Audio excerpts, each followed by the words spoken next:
School fail করা একটা ছেলে কিভাবে বই পড়ে দুনিয়ার সব থেকে বড় ব্র্যান্ড বানিয়ে ফেলল।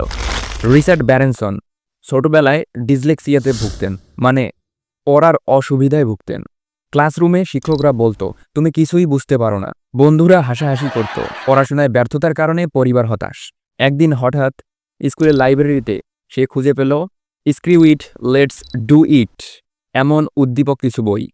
রিচার্ড ঠিক করল সে সমাজের সিস্টেম মানবে না, সে তার নিজের সিস্টেম নিজেই তৈরি করবে। যেই কথা সেই কাজ।